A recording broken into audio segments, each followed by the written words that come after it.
Myself Usha Rai, biology lecturer, Vishwamanava Composite PU College. Hello student, ಹೇಗಿದ್ದೀರಾ ಎಲ್ಲರೂ?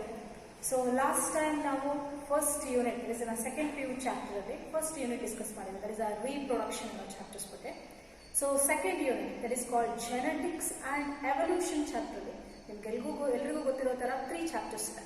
So ಅದರಲ್ಲಿ fifth chapter, that is the first, that is called as principles of inheritance and variations ಅಂತ ಓದಿದ್ರೆ. Chapter sir discuss ಕೂಡ ಮಾಡ್ತಿದ್ದಾರೆ already.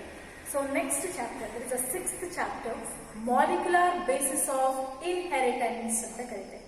So ಅದಾದ್ಮೇಲೆ next chapter ಯಾವುದು ಅಂದ್ರೆ ಎವಲ್ಯೂಷನ್. ಈ ಮೂರು ಚಾಪ್ಟರ್ನ ನಾವು ಸೆಕೆಂಡ್ ಯೂನಿಟ್ ಅಲ್ಲಿ ಡಿಸ್ಕಸ್ ಮಾಡ್ತಿದ್ದೇವೆ. ಸೊ ಇವತ್ತು ನಾವು ಡಿಸ್ಕಸ್ ಮಾಡ್ತಿರುವಂತಹ ಚಾಪ್ಟರ್ ಯಾವುದು? That is on molecular basis of inheritance. Last chapter ಅಲ್ಲೂ ನೀವು ಇನ್ಹೆರಿಟೆನ್ಸ್ ಅನ್ನುವಂತಹ ಕಾನ್ಸೆಪ್ಟ್ ಓದಿದೆ. So what is meant by inheritance? Inheritance nothing but the transmission of characters. That is a transmission of characters from parents to offspring ಅಂತ ಕರೀತೀವಿ. ಹೌದಾ? So inheritance nothing but the transmission of characters from parents to offspring. So what are the main factors that they are involved in inheritance? So ಈಗ characters of parents ಇಂದ offspring ಗೆ transfer ಆಗುತ್ತೆ ಅಂದ್ರೆ ಅದು ಯಾವ ಮೇನ್ ಫ್ಯಾಕ್ಟರ್ ಇಂದ influence ಆಗಿರುತ್ತೆ? So the main factor that has been influencing the transmission of characters ಅಂತ ಯಾವುದೇ ಸ್ಟೂಡೆಂಟ್ ಕೇಳಿದ್ರು ಆನ್ಸರ್ ಏನ್ ಬರುತ್ತಪ್ಪ? ಜೀನ್ ಅಂತ ಬರುತ್ತೆ. ಇನ್ನೂ ಒಂದು ಟರ್ಮ್ ಯೂಸ್ ಮಾಡ್ತೀವಿ, that is also called as DNA. So ನಾವು ಪೇರೆಂಟ್ಸ್ ತರನೇ ರಿಸೆಂಬಲ್ ಆಗ್ತೀವಿ ಅನ್ನೋದಕ್ಕೆ ಕಾರಣ ಜೀನ್ಸ್ ಇನ್ಫ್ಲೂಯೆನ್ಸ್ ಮಾಡಿರುತ್ತೆ ಅಥವಾ DNA ಅಂತ ನಾವು ಹೇಳ್ತೀವಿ. ಸೊ ಆದ್ರೆ main molecular basis of inheritance ಅಂತ ತಗೊಂಡ್ರೆ, so in this chapter we are going to discuss about nucleic acids concept, that is genetic material ಅಂತ ಏನ್ ಕರಿತೀವಿ ಅದ್ರ ಬಗ್ಗೆ ಡಿಸ್ಕಸ್ ಮಾಡ್ತಾ ಹೋಗ್ತೀವಿ. ಸೊ ಫಸ್ಟ್ ಇದರಲ್ಲಿ ಸೊ ಹಂಗಾದ್ರೆ DNA ಎಲ್ಲಿರುತ್ತೆ? So the DNA has been located in the cell ಅಂತ ಆನ್ಸರ್ ಬರುತ್ತೆ, ಹೌದಾ?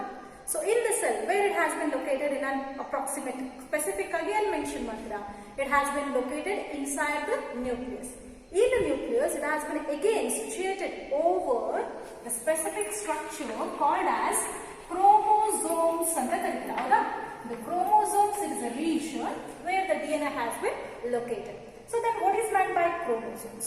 The chromosomes are the nucleoproteins ಅಂತ ಕರೀತೀವಿ. Chromosomes are the nucleoproteins. So the name, it consisting of nucleic acid and even the basic protein. These togetherly they are called as chromosomes ಅಂತ ಕರೀಬಹುದು. So ಈಗ chromosomes ಅಲ್ಲಿ ಇದೆಯಪ್ಪ, nucleus ಇದೆ ಅಂತ ಹೇಳಿದ್ರೆ, so where it consisting of nucleoproteins. ಅದರಲ್ಲಿ first aspect that is called as nucleic acids ಅಂತ ಕರೀತೀವಿ. Nucleic acid. So nucleic acids are the biomacromolecules ಅಂತ ಕರೀಬಹುದು. Nucleic acids are the biomacromolecules. So it has been first discovered by a scientist that is called as Friedrich Miescher. Friedrich Miescher is a scientist who discovered the nucleic acid, so which are named as nuclein. So Friedrich Miescher ಇದಕ್ಕೆ ಏನಂತ ಹೆಸರಿಟ್ಟಿದ್ರಪ್ಪ? ನ್ಯೂಕ್ಲಿನ್ ಅಂತ ಹೆಸರು ಮಾಡ್ತಾರೆ. So because it has been firstly discovered in an, it's a pus cells. ಈಗ hospitals ಅಲ್ಲಿ operation ಮಾಡಿದ್ಮೇಲೆ ಅದರಲ್ಲಿ bandages ಇರ್ತಾವಲ್ಲ, ಅದರಲ್ಲಿ ಇರುವಂತಹ ಪಸ್ ಸೆಲ್ಸ್ ಅಲ್ಲಿ ನ್ಯೂಕ್ಲಿನ್ ಅನ್ನುವಂತಹ ಕಾಂಪೋಸಿಷನ್ ಡಿಸ್ಕವರ್ ಮಾಡ್ತಾರೆ. ಯಾರು? Friedrich Miescher. That is during 1868 ಅಂತ ಕೂಡ ನಾವು ಕನ್ಸಿಡರೇಷನ್ ತಗೊಂಡಿದ್ದೀವಿ. So due to the acidic nature in the nuclein, it has been renamed as nucleic acid. So by the scientist name called as Altman ಅಂತ ಹೇಳ್ತೀವಿ. So due to the acidic property, so in the nuclein, it has been renamed as nucleic acid by another scientist called as Altman during 1969.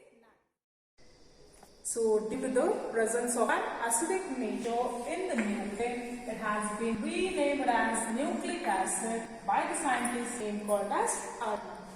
So ಇಲ್ಲಿ first concept ಏನು, there is a molecular basis of inheritance ಅನ್ನೋದ್ರಲ್ಲಿ first inheritance ಅಂತ the transmission of characters from parents to offspring.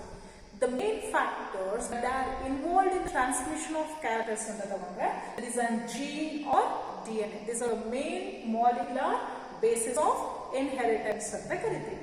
So ಇದರಲ್ಲಿ first the DNA, it has been located in chromosomes. Nucleus ಅಲ್ಲಿ chromosomes ನ ಮೇಲೆ ಏನಿರುತ್ತಪ್ಪ, there is a DNA locate ಆಗಿರುತ್ತೆ.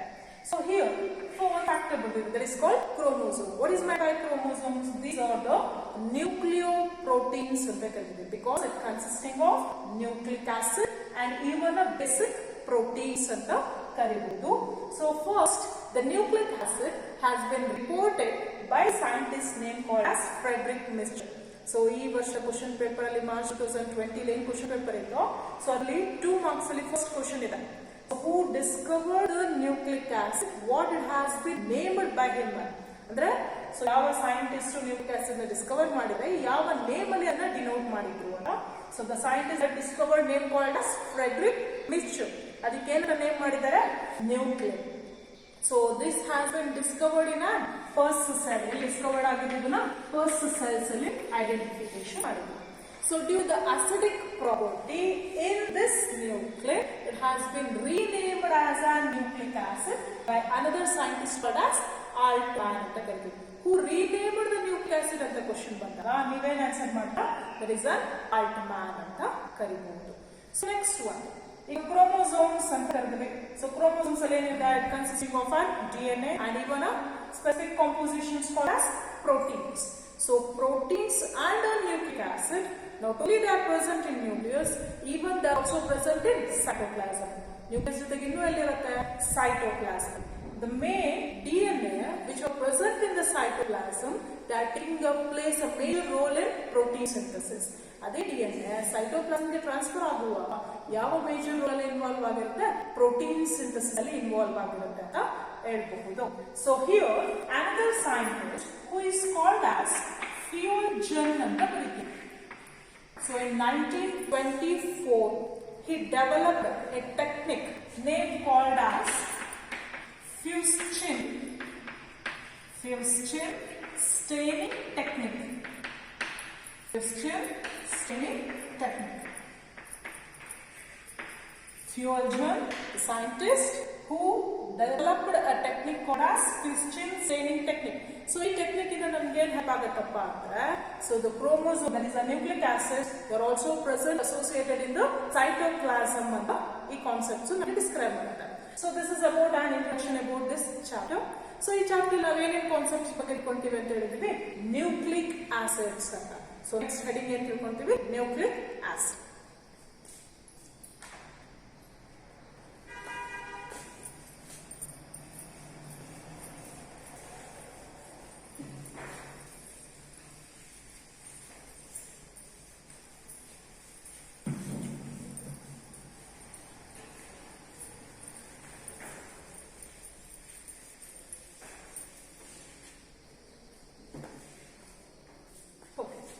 So again concept next one, it is a nucleic acid.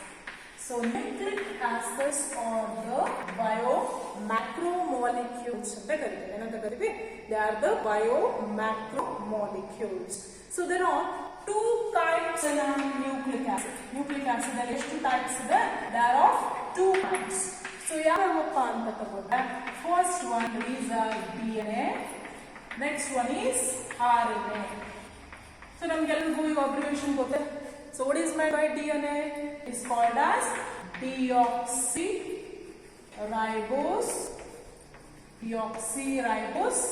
nucleic acid ಅಂತ ಕರೀತೀವಿ. Whereas RNA is called as ribose nucleic acid.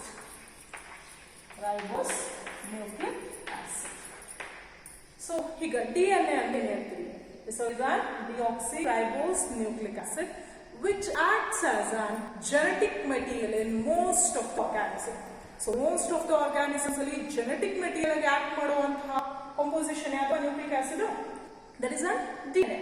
Whereas RNA, it is also acts as a genetic material in some of the viruses ಅಂತ ಕರೀಬಹುದು. So again ನಾವು DNA ಅಂತ ಬರೀತೀವಿ.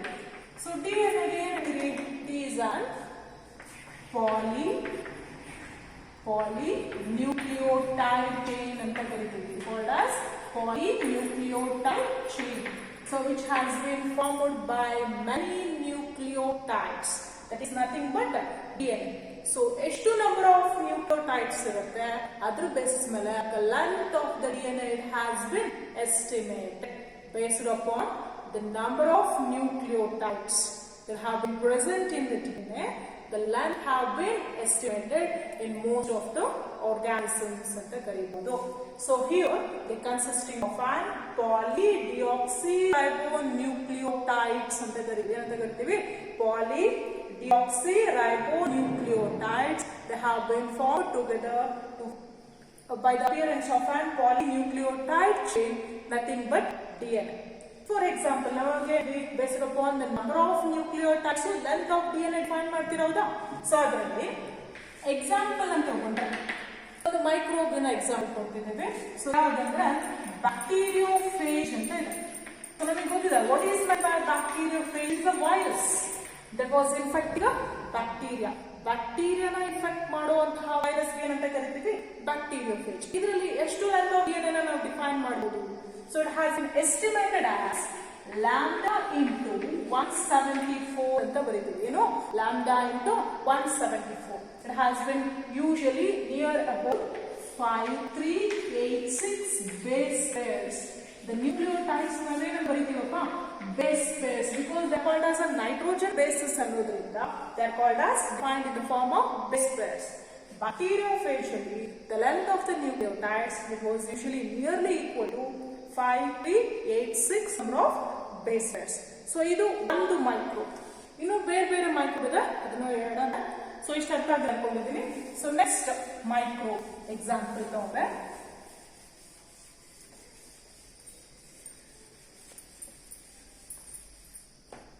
so another example that is called as a lambda bacteriophage. Lambda bacteriophage. So lambda bacteriophage ಎಷ್ಟು number of base pairs ಇರುತ್ತೆ. It was present nearly about, so commonly based upon the number of nucleotides ಇದನ್ನ define ಮಾಡೋದ್ರಿಂದ so ಇದರಲ್ಲಿ 48,502 number of base pairs ಇರುತ್ತೆ. ಎಷ್ಟು 48,502 number of base pairs. ಇದಾದ್ಮೇಲೆ ಇನ್ನೊಂದು micro example ಕೊಡ್ತೀವಿ. It's called E. coli bacteria ಅಂತ ಕರೀತಾರೆ. So that have been abbreviated as Escherichia coli bacteria ಅಂತ ಕರೀತಾರೆ. ಸೊ ಇದರಲ್ಲಿ ಎಷ್ಟು ನಂಬರ್ ಅಂತ ತಗೊಂಡ್ರೆ 4.6 into 10 to the power of 6 base pairs ಅಂತ ಕರೀತಾರೆ. ಎಷ್ಟು 4.6 into 10 to the power of 6 base pair. So other one, that is a human being. So normally ಎಷ್ಟು number of base pairs ಇರುತ್ತೆ. So commonly we have been estimated in the ratio of haploid. Like ನಾವು organisms ಏನಂತ ಕರಿತೀವಿ condition chromosomal number diploid ಇರುತ್ತೆ. But ನಾವಿಲ್ಲಿ ಬರೀಬೇಕು haploid. Haploid nothing but n number of chromosomes. Total number of chromosomes ಅಲ್ಲಿ half number ಮಾತ್ರ denote ಮಾಡೋದ್ರಿಂದ in human being the haploid number of cells condition ಅಲ್ಲಿ ಎಷ್ಟು number of base pairs ಬರುತ್ತೆ ಅಂತ ನಾವು ಎಸ್ಟಿಮೇಷನ್ ಮಾಡಿದ್ರೆ that is 3.3 into 10 to the power of 9 base pairs ಅಂತ ಕರೀತೀವಿ. So this is a plan that is based on the number of nucleotides. ಎಷ್ಟು base pairs ಇರುತ್ತೆ. ಸೊ ಇವುಗಳನ್ನ ನೀವು ನೆನಪಿಟ್ಕೋಬೇಕಾಗುತ್ತೆ. ಯಾವ್ದ್ರಲ್ಲಿ ಫಸ್ಟ್ ಒಂದು ಬ್ಯಾಕ್ಟೀರಿಯೋಫೇಜ್ ಅಲ್ಲಿ ಎಷ್ಟು ನಂಬರ್ ಆಫ್ ಬೇಸ್ ಪೇರ್ ಇದೆ, ಲ್ಯಾಂಬ್ಡಾ ಬ್ಯಾಕ್ಟೀರಿಯೋಫೇಜ್ ಅಲ್ಲಿ, ಮತ್ತೆ E coli bacteria and even human beings ಅಲ್ಲಿ ಹಪ್ಲಾಯ್ಡ್ ಕಂಡೀಷನ್ ಎಷ್ಟು ನಂಬರ್ ಆಫ್ ಬೇಸ್ ಪೇರ್ಸ್ ಇದೆ. ಸೊ ಇಷ್ಟು ಆಗುತ್ತೆ. ಈಗ ನಾವೇನ್ ಹೇಳಿದ್ವಿ DNA ಅಂತ ಕರೀತೀವಲ್ವಾ. ಸೊ DNA ಅಲ್ಲಿ ಏನೇನು ಕಾಂಪೋಸಿಷನ್ ಮತ್ತೆ how the DNA has been formed ಅಂತ ಕರೀತೀವಿ.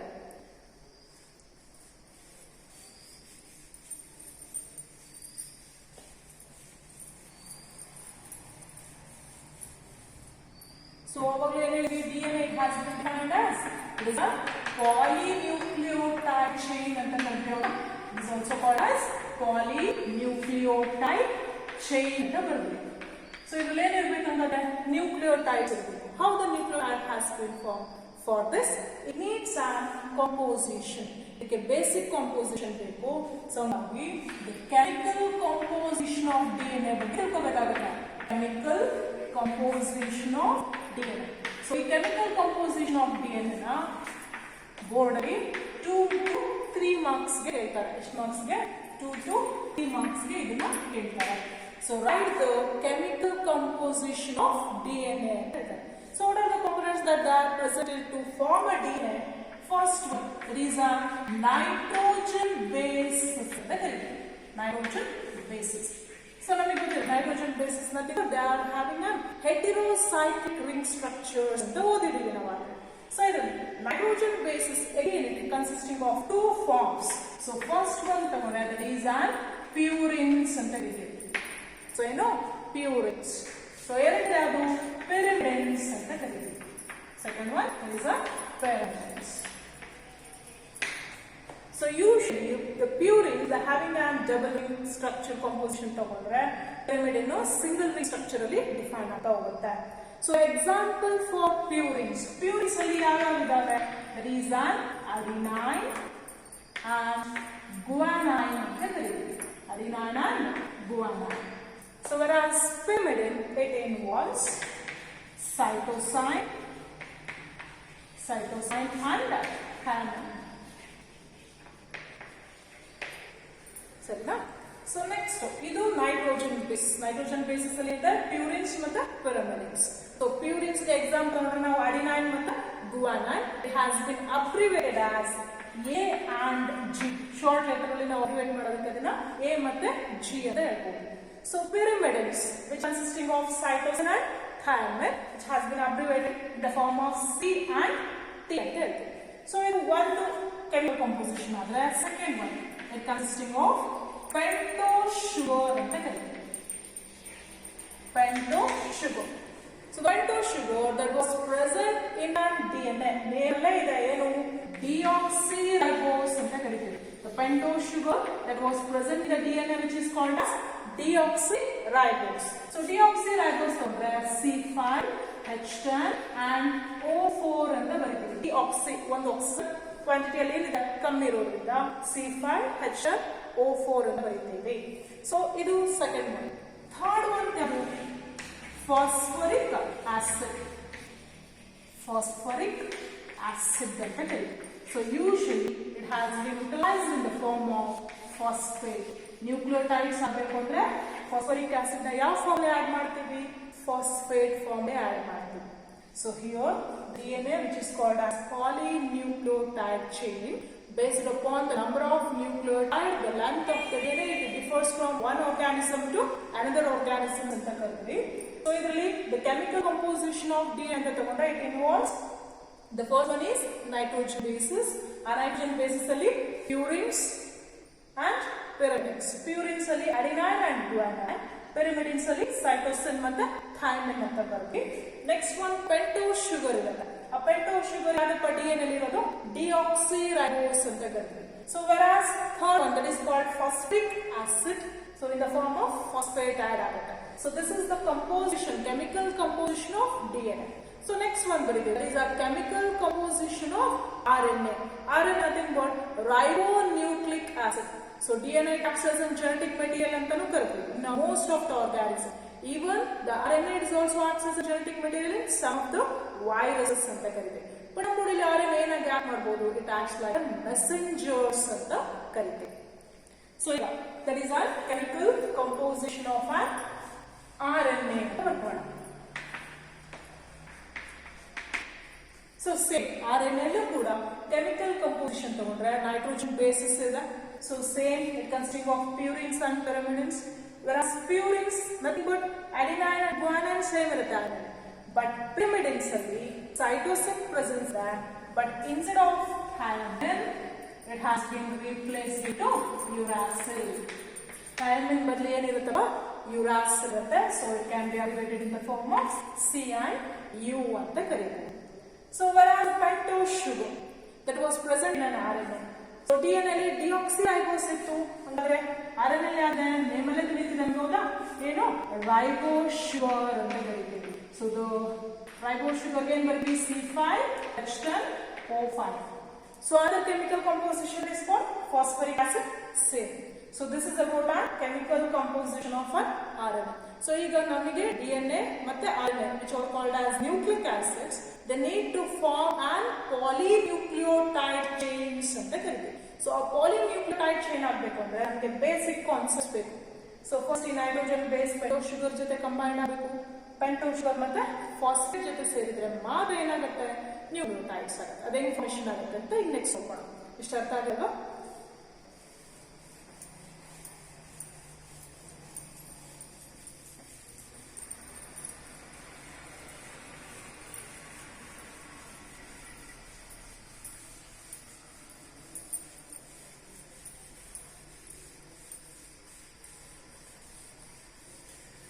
So how the polynucleotide chain has been formed ಅಂತ ಕರೀತೀವಿ. So first ಇದಕ್ಕಾಗಿ ನೈಟ್ರೋಜನ್ ಬೇಸ್ ಯಾವ್ದಾ? ನೈಟ್ರೋಜನ್ ಬೇಸ್ ಇದೆ. ಸೊ ಈ ನೈಟ್ರೋಜನ್ ಬೇಸ್ ಯಾವ್ದ್ರ ಜೊತೆ ಕಂಬೈನ್ ಆಗಬೇಕು? It must combine with pento sugar. Nitrogen base must be combine with pento sugar ಅಂತ ಕರೀತೀವಿ. That means they need together join. ಅವೆರಡು ಏನಾಗಪ್ಪ ಇಲ್ಲಿ ಜಾಯಿನ್ ಆಗುತ್ತೆ. So for that it needs a linkage or bond. ಅವೆರಡು ಮಧ್ಯೆ ಒಂದು ಬಾಂಡ್ ಫಾರ್ಮೇಷನ್ ಆಗುತ್ತೆ. ಯಾವುದು? N-glycosidic linkage ಅಂತ ಕರೀತೀವಿ. The nitrogen base it combined with the pentose sugar by the help of N-glycosidic linkage where it has been lead to the formation of nucleoside ಅಂತ ಕರೀತೀವಿ. ಏನಂತ ಕರೀತೀವಿ? ನ್ಯೂಕ್ಲಿಯೋಸೈಡ್. ಈಗ ನ್ಯೂಕ್ಲಿಯೋಸೈಡ್ ಆದ ತಕ್ಷಣ DNA ಫಾರ್ಮೇಷನ್ ಆಗಿಲ್ಲ. ಏನ್ ಬೇಕಿದಕ್ಕೆ? ಫಾಸ್ಫರಿಕ್ ಆಡ್ ಆಗಬೇಕಲ್ವಾ? That is a nucleoside when it has been combined with the phosphate group. Nucleoside ಗೆ ಏನ್ ಮಾಡ್ತೀರಾ? ಫಾಸ್ಫೇಟ್. ಸೊ ಅಂದ್ರೆ ಅವೆರಡರ ಮಧ್ಯೆ ಬಾಂಡ್ ಕ್ರಿಯೇಟ್ ಆಗಬೇಕು ಹೌದಾ? ಸೊ ಯಾವ ಬಾಂಡ್ ಕ್ರಿಯೇಟ್ ಆಗುತ್ತೆ? ಫಾಸ್ಫೋಎಸ್ಟರ್ ಲಿಂಕೇಜ್ ಅಂತ ಕರೀತೀವಿ. ಫಾಸ್ಫೋಎಸ್ಟರ್ linkage it has been formed together between the nucleoside and phosphate ಅಂತ ಕರೀತೀವಿ. ಸೊ ಆಯ್ತು, ಈಗ ನ್ಯೂಕ್ಲಿಯೋಸೈಡ್ ಫಾಸ್ಫೇಟ್ ಸೇರಿಸಿದ ಏನಾಗುತ್ತೆ? It leads the formation of nucleotides. ಈಗ ಬಂದು ನ್ಯೂಕ್ಲಿಯೋಟೈಡ್ಸ್ ಹೌದಾ? ಒಂದು ನ್ಯೂಕ್ಲಿಯೋಟೈಡ್ ಇದೆ. ಈಗ ಏನ್ ಮಾಡ್ಬೇಕಿದು? ಅನದರ್ ನ್ಯೂಕ್ಲಿಯೋಟೈಡ್ ಗೆ ಕಂಬೈನ್ ಆಗ್ಬೇಕಲ್ವಾ? So one nucleotide must be needed to combine with another nucleotide. ಇವಾಗ ಏನಾಗುತ್ತೆ? ಇದು ಡೈನ್ಯೂಕ್ಲಿಯೋಟೈಡ್ ಆಗುತ್ತೆ.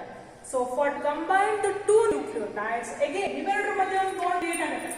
So which is called as phosphodiester linkage ಅಂತ ಕರೀತೀವಿ. It is a phosphodiester linkage. So ಈ ತರ ಎಷ್ಟೊಂದು ನ್ಯೂಕ್ಲಿಯೋಟೈಡ್ಸ್ ಕಂಬೈನ್ ಆದ್ರೆ ಏನಾಯ್ತು? It forms an polynucleotide chain, nothing but DNA. ಹೌದಾ? So ಇನ್ನೊಂದ್ಸತಿ ನೋಡೋಣ. So first basic chemical composition that was present in the formation of DNA ಅಂತ ತಗೊಂಡ್ರೆ ಫಸ್ಟ್ ನೈಟ್ರೋಜನ್ ಬೇಸ್ ಇದೆ. Nitrogen base combined with pentose sugar that forms a nucleoside. So ಅಂದ್ರೆ nitrogen base pentose sugar ಜೊತೆಗೆ ಯಾವ bond create ಆಗುತ್ತೆ? N-glycosidic linkage ಆಗಿ forms a nucleoside. So ಈ nucleoside ಯಾವ್ದ್ರ ಜೊತೆ ಕಂಬೈಂಡ್ ಆಗಬೇಕು ಅಂತ? ಫಾಸ್ಫೇಟ್ ಗ್ರೂಪ್ ಜೊತೆ. ಸೊ ಫಾಸ್ಫೇಟ್ ಗ್ರೂಪ್ ಜೊತೆ ಕ್ರಿಯೇಟ್ ಆಗಕ್ಕೆ ಏನ್ ಬೇಕು? Phosphoester linkage create ಆಗುತ್ತೆ. So that leads to the formation of nucleotides. So ಈ ಒಂದು ನ್ಯೂಕ್ಲಿಯೋಟೈಡ್ ಇನ್ನೊಂದು ನ್ಯೂಕ್ಲಿಯೋಟೈಡ್ ಜೊತೆ ಕಂಬೈನ್ ಆದಾಗ it is called as a dinucleotides. The dinucleotides has been formed by the phosphodiester linkage that leads to the formation of polynucleotide chain in a DNA. ಅರ್ಥ ಆಯ್ತಾಯ್ತು? So ಈಗ next ಇದರಲ್ಲಿ related ಆಗಿ questions ಬರುತ್ತೆ. What are nucleosides? Give example. What are nucleotides? Give example ಅಂತ annual paper ಅಲ್ಲಿ question ಬರುತ್ತೆ. ಅದಕ್ಕೆ ಎಕ್ಸಾಂಪಲ್ಸ್ ಕೂಡ ಬರೀಬೇಕು. ಹೆಂಗೆ ಫಾರ್ಮೇಷನ್ ಆಗುತ್ತೆ ಅಂತ ಈಗ ನೋಡೋಣ. ಸೊ ಫಸ್ಟ್ ಒನ್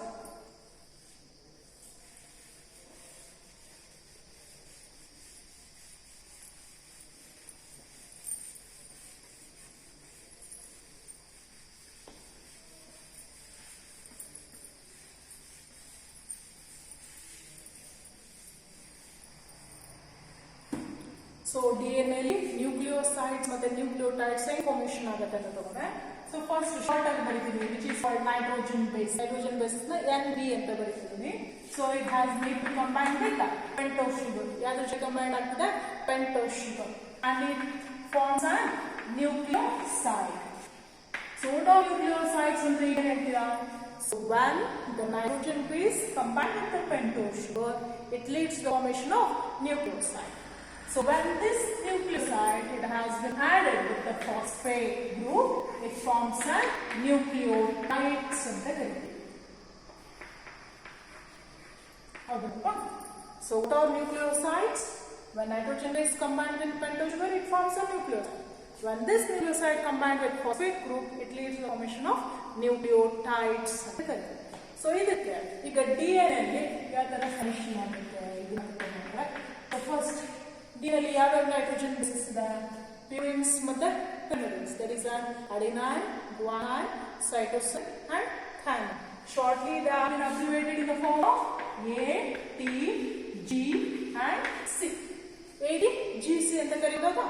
So ಇದು nitrogen base first one ಯಾವ್ದಪ್ಪ? That is an adenine ಅಂತ ಬರೀತೀವಿ.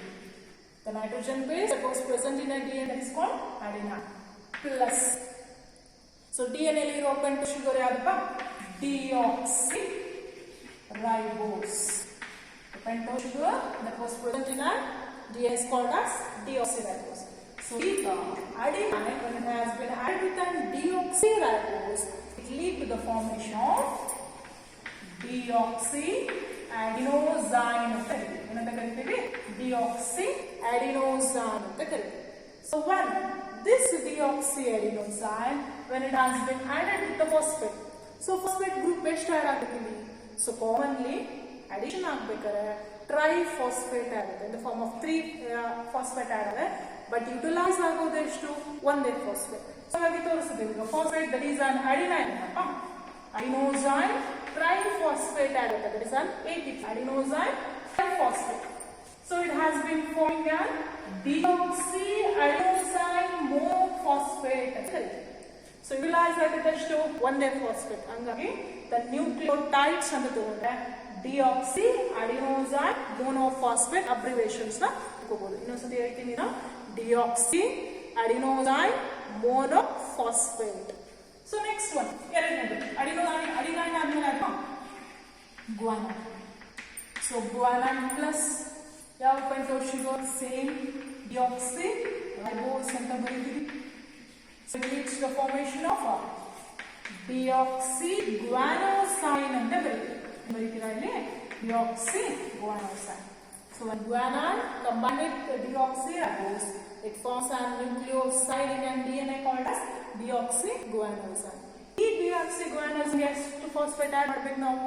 3 ಫಾಸ್ಫೇಟ್. ಅಂದ್ರೆ ಏನು ಬರೀತೀವಿ?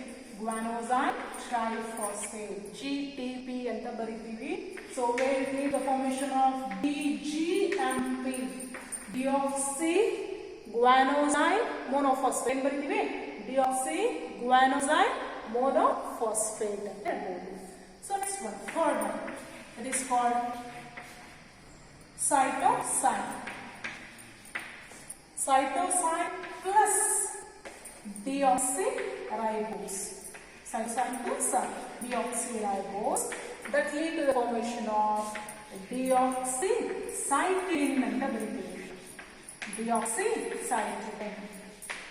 cytosine ಅನ್ನುವಂತಹ ಪಿರಿಮಿಡ್ deoxyribose pentose sugar ಜೊತೆಗೆ ಸೇರಿದಾಗ ಫಾರ್ಮೇಷನ್ ಆಯಿತು deoxycytidine.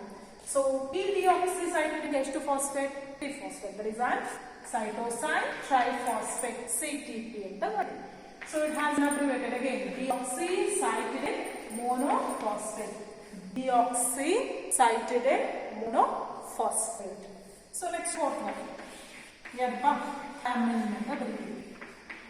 So thymine plus deoxyribose. thymine plus deoxyribose. So thymine ಮತ್ತೆ deoxyribose ಜೊತೆ ಸೇರಿಸಿದಾಗ ಏನಾಯ್ತು? deoxythymidine ಅಂತ ಬರೀತೀವಿ. deoxythymidine plus triphosphate ಏನು ಬರೀತೀರಲ್ಲ? TTP ಬರೀತೀರಾ ಹೌದಲ್ವಾ? thymosine triphosphate ಅದು ಅಂದ್ರೆ triphosphate ಅಂತ ಕರೀತೀವಿ. ಸೊ ಇದ್ರೊಳಗೆ ಅಡಿಷನ್ ಮಾಡಿದಾಗ ಏನ್ ಮಾಡ್ತೀವಿ ನಾವು? deoxythymidine monophosphate. deoxythymidine monophosphate. So ಈಗ give what are nucleoside? Give example ಅಂತ 2 marks ಕೇಳಿದ್ರು. What are nucleosides? So one nitrogen base combined with pentose sugar, it leads the formation of nucleosides ಅಂತ ಬರಬೇಕು. ಸೊ ಎಕ್ಸಾಂಪಲ್ಸ್ ಯಾವ್ಯಾವ ಬರೀತೀರಾ? ಡಿಆಕ್ಸಿಅಡಿನೋಸೈನ್, ಡಿಆಕ್ಸಿಗ್ವಾನೋಸೈನ್, ಡಿಆಕ್ಸಿಸೈಟಿಡಿನ್, ಡಿಆಕ್ಸಿಥೈಮಿಡಿನ್. So these are the examples for nucleosides of DNA. So next, what are nucleotides? Give example. Nucleotides nothing but when the nucleosides are combined with phosphate group, it forms a nucleotide. Nucleosides के phosphate ಸೇರಿಸಿದಾಗ ಏನಾಯ್ತು? Nucleotides ಆಯ್ತು. Example ಬರೋದ್ರೆ deoxyadenosine monophosphate, deoxyguanosine monophosphate, deoxycytidine monophosphate, deoxythymidine monophosphate. So these are the nucleosides and nucleotides of an DNA. So the nucleosides and nucleotides of an RNA ಅಂತ ತಗೊಂಡ್ರೆ ನಾವು ಯಾವ್ದ್ರ ಬಗ್ಗೆ ತಿಳ್ಕೊಂಡಿದ್ದೀವಿ? RNA. So pentose sugar as it is adenine, guanine, cytosine column, but thymine ಇಲ್ಲ. But ಇಲ್ಲಿ ಇಷ್ಟು rub ಮಾಡ್ಕೊತೀನಿ.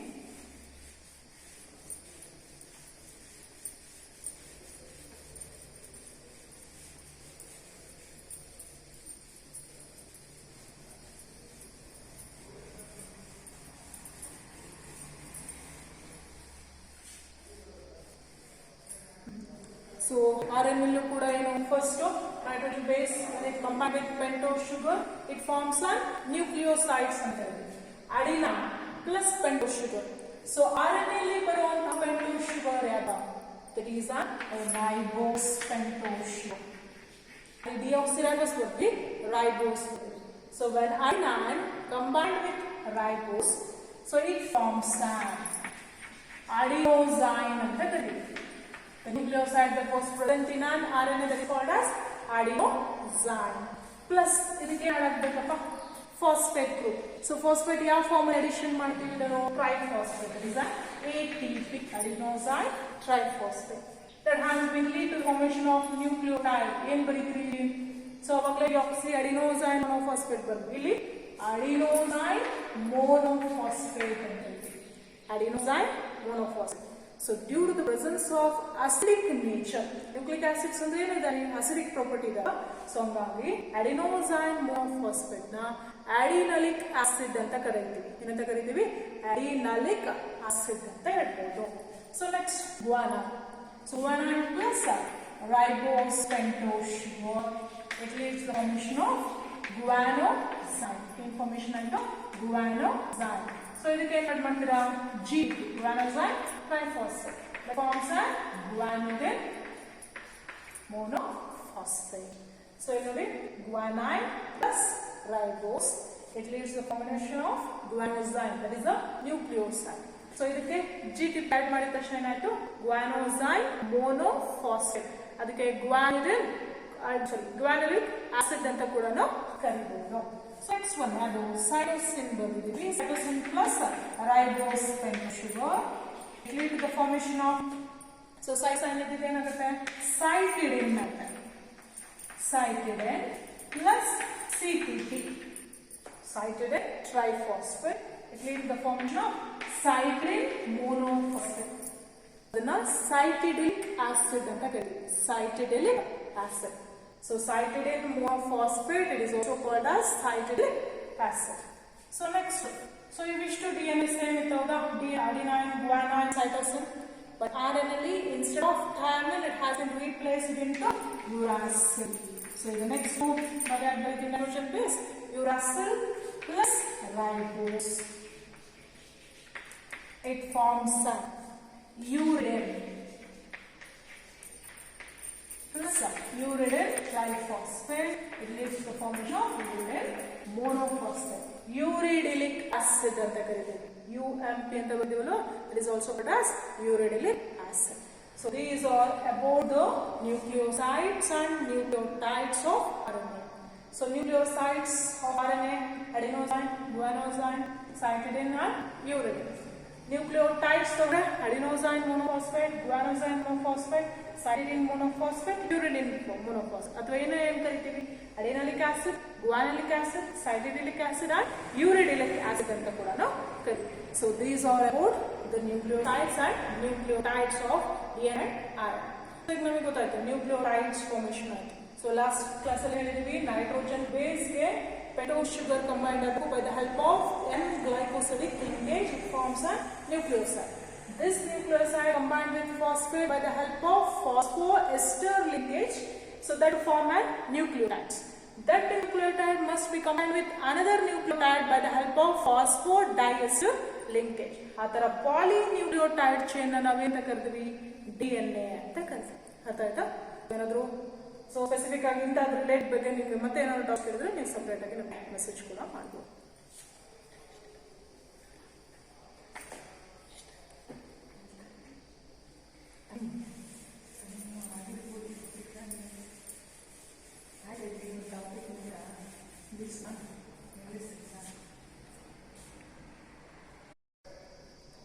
Okay. So next one, the scientist related agi topic alli nodkota bandre Maurice Wilkins anta oba scientist mention ಮಾಡ್ತಿದ್ದಾರೆ. Maurice Wilkins and Rosalind Franklin. Maurice Wilkins and Rosalind Franklin. So these two scientists, they work in King's College, that is in London. So they develop a technique that is called as X-ray crystallography.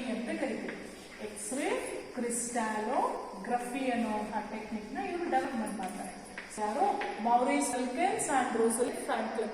So for this process, by the help of this technique, is an X-ray crystallography technique helpful for studying the description of structure of DNA. So DNA structure na describe ಮಾಡೋದಕ್ಕೆ ಈ technically help ಕೂಡ ಮಾಡುತ್ತೆ. So that is Maurice Wilkins and Rosalind Franklin, they developed a technique called as X-ray crystallography. By this technique, the structure of DNA can be analyzed. So another scientist is called as Erwin Chargaff. It is Erwin Chargaff. So really Erwin Chargaff ಅನ್ನುವಂತಹ scientist, they develop a statement that is called as one rule ಹೇಳ್ತಾರೆ. It is a base equivalence rule ಅಂತ ಹೇಳ್ತೀವಿ. Base equivalence rule. So what does this rule it states? Erwin Chargaff state a base equivalence rule. ನಾವಿಲ್ಲಿ last nucleic acid formation ಆಗಬೇಕಾದ್ರೆ nitrogen bases ಅಂತ ಕರಿತೀವಿ. ಹೌದಾ? There is a DNA ಇರೋ nitrogen bases ಯಾವ್ಯಾವಪ್ಪ? Is an ATGC. ಹೌದಾ? So ಈ ATGC composition, so during the formation of DNA, there must stay a rule called as base equivalence. So what is meant by base equal? Equal and stated. So here the amount of purines is always equal to the amount of pyrimidine. So this is the statement of an base equivalence rule. So base equivalence rule ಏನು ಹೇಳುತ್ತೆ? The amount of purines is always equal to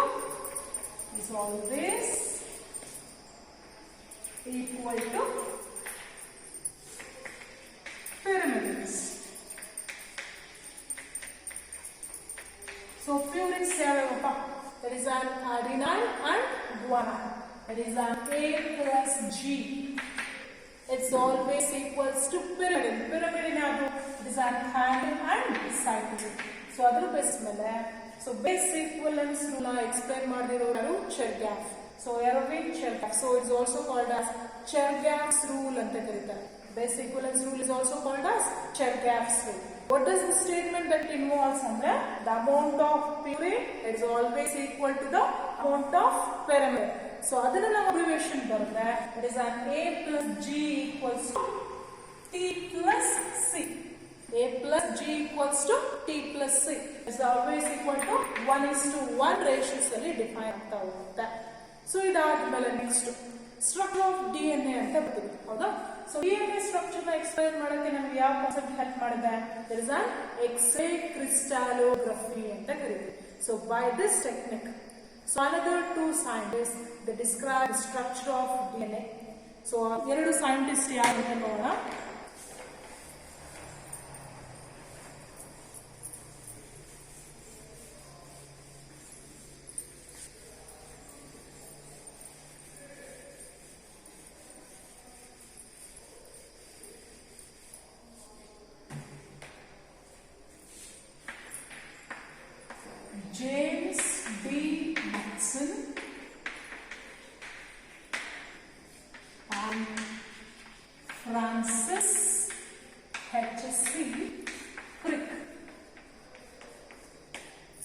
James E. Watson and Francis H.C. Crick.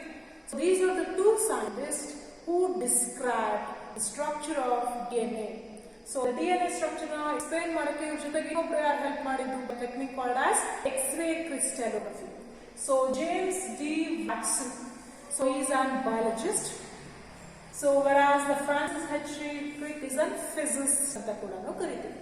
So ಇವ್ರ ಜೊತೆಗೆ for to describe the structure of DNA, ಇವರು explain ಮಾಡಿದ್ರು DNA structure ನ describe ಮಾಡಿದ್ದಾರೆ by taking help of X-ray crystallography. So for this they got a Nobel Prize. So ಅದಕ್ಕೆ ಅವರಿಗೆ Nobel Prize ಕೂಡ ಬರುತ್ತೆ. So this Nobel Prize, these two scientists, they shared along with another scientist that is called as Maurice Wilkins. Maurice Wilkins ಅಂತ ಹೇಳ್ಬೋದು.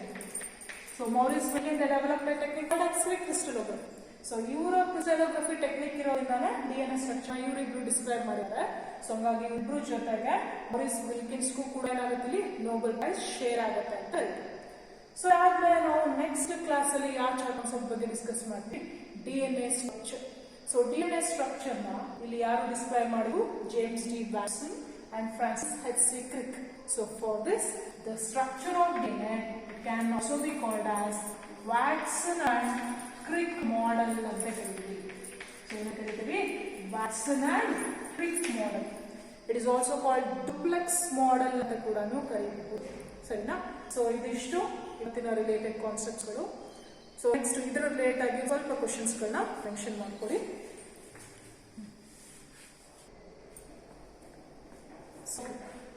So ಇವತ್ತು ಮಾಡಿರುವಂತಹ chapters topic related ಆಗಿ so ಕೆಲವೊಂದು ಕ್ವಶನ್ಸ್ ಗಳನ್ನ ಮೆನ್ಷನ್ ಮಾಡಿದ್ದೇವೆ. ಸೊ ಸ್ಟೂಡೆಂಟ್ ಇದನ್ನ ಅಸೈನ್ಮೆಂಟ್ ಬುಕ್ ಅಲ್ಲಿ ಸ್ಪೆಸಿಫಿಕ್ ಆಗಿ ಕರೆಕ್ಟಾಗಿ ಮೆನ್ಷನ್ ಮಾಡಿ ಆನ್ಸರ್ ಬಂದು ನಮಗೆ ಕಳಿಸ್ಕೊಡ್ಬೇಕಾಗುತ್ತೆ. ಸೊ ಫಸ್ಟ್ ಕ್ವಶನ್ ಬರ್ಕೊಳ್ಳಿ ಇದನ್ನ ನೀಟಾಗೆ. Who discovered the nucleic acid? Who discovered the nucleic acid? What is the name given by him? So ಯಾರು ನ್ಯೂಕ್ಲಿಕ್ ಆಸಿಡ್ ನ ಡಿಸ್ಕವರ್ ಮಾಡಿದ್ರೆ ಯಾರು ಸ್ಪೆಸಿಫಿಕ್ ಆಗಿ ಅವರು ಅದನ್ನ ಏನಂತ ಮೆನ್ಷನ್ ಮಾಡಿದ್ರು. ಸೊ ಆನ್ಸರ್ ಕೂಡ ಹೇಳ್ತೀವಿ, ಅದನ್ನ ಕ್ಲಿಯರ್ ನೋಟ್ ಡೌನ್ ಮಾಡ್ಕೊಂಡು ಪ್ರಾಕ್ಟೀಸ್ ಮಾಡ್ಕೊಳ್ಳಿ. So who discovered the nucleic acid ಅಂದ್ರೆ Friedrich Miescher discovered the nucleic acid. So what is the name given by him ಅಂದ್ರೆ Friedrich Miescher given the name is called as nuclein ಅಂತ. So this is our answer for first question. ಇದು 2 marks ಇದೆ. So next question, who renamed the nucleic acid? Nucleic acid ನ rename ಮಾಡೋರ? Altman, who is a scientist that renamed the nucleic acid. So this is the answer for second question. This is 1 mark question we mentioned. So next one, name the types or kinds of DNA. It is simple form. Nucleic acid. This is a nucleic acid. DNA forms kinds of next time. So name the types or kinds of nucleic acid. So nucleic acid types 2 kinds, that is DNA and RNA. Full form ಬರ್ಕೊಳ್ಳಿ, deoxyribonucleic acid and ribonucleic acid. So next ಈ question marks mention ಮಾಡಿಲ್ಲ, but ಇದನ್ನ ನೆನಪಿಟ್ಕೊಳ್ಳಿ. So mention the number of nucleotides base pairs present in the following organism. ಈ ಕೆಳಗಡೆ ಬಂದಿರುವಂತಹ organisms ಅಲ್ಲಿ ಎಷ್ಟು number of nucleotides ಮತ್ತೆ ಬೇಸ್ ಪೇರ್ಸ್ ಇದೆ ಅಂತ ಮೆನ್ಷನ್ ಮಾಡಬೇಕು. There is a bacteriophage ಬರ್ತೀವಿ. ಸೊ ಬ್ಯಾಕ್ಟೀರಿಯೋಫೇಜ್ ಅಲ್ಲಿ ಎಷ್ಟಿತ್ತು? ಲ್ಯಾಂಬ್ಡಾ ಇಂಟು 174 ಹೌದಲ್ವಾ? So there is an 586 number of nucleotides ಅಂತ ಇದೆ. ಲ್ಯಾಂಬ್ಡಾ ಬ್ಯಾಕ್ಟೀರಿಯೋಫೇಜ್ ಅಲ್ಲಿ ಎಷ್ಟಿತ್ತು? So it was about 48,502 number of base pairs ಬರ್ತೀರಾ. ಸೊ ಈಕೋಲೈ ಬ್ಯಾಕ್ಟೀರಿಯಾ ಬರ್ತಿದ್ದೀವಿ. ಸೊ ಈಕೋಲೈ ಬ್ಯಾಕ್ಟೀರಿಯಾದಲ್ಲಿ 4.6 into 10⁶ ಬೇಸ್ ಪೇರ್ಸ್. ಅದ್ರ ಜೊತೆಗೆ ಇನ್ನೊಂದು ಹೇಳಿದ್ವಿ, ಅದು ಹ್ಯೂಮನ್ ಬೀಯಿಂಗ್ಸ್ ಅಲ್ಲಿ ಹಪ್ಲಾಯ್ಡ್ ನಂಬರ್ ಆಫ್ ಕ್ರೋಮೋಸೋಮ್ಸ್ ಅಲ್ಲಿ ಸೆಲ್ಸ್ ಅಲ್ಲಿ ಎಷ್ಟಿರುತ್ತಪ್ಪ? 3.3 into 10⁹ ಬೇಸ್ ಪೇರ್ಸ್ ಅಂತ ಕರಿತೀವಿ. So next 5th question, write the chemical composition of DNA. So ಇಲ್ಲಿ ಕೆಮಿಕಲ್ ಕಂಪೋಸಿಷನ್ ಆಫ್ DNA ಬರ್ದು 3 ಬರೀತಾರೆ. ಅದು nitrogen base, pento sugar and phosphate group.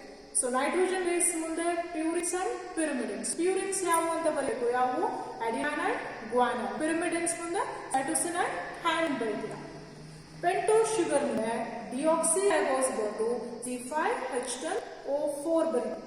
ಕೆಳಗಡೆಗೆ ಫಾಸ್ಫರಿಕ್ ಆಸಿಡ್ ಥರ್ಡ್ ಒನ್, ಅದ್ರ ಮುಂದೆ it has been add in the form of phosphate. So ಇದು 2 or 3 ಮಾರ್ಕ್ಸ್ಗೆ question ಕೇಳ್ತಾರೆ. ಸೊ ಇದಿಷ್ಟು ಕ್ವಶನ್ ಹೇಳಿದೆ, ಅದ್ರ ಜೊತೆಗೆ ಆನ್ಸರ್ಸ್ ಕೂಡ ನಿಮಗೆ ಡಿಸ್ಕ್ರೈಬ್ ಮಾಡಿದೆ.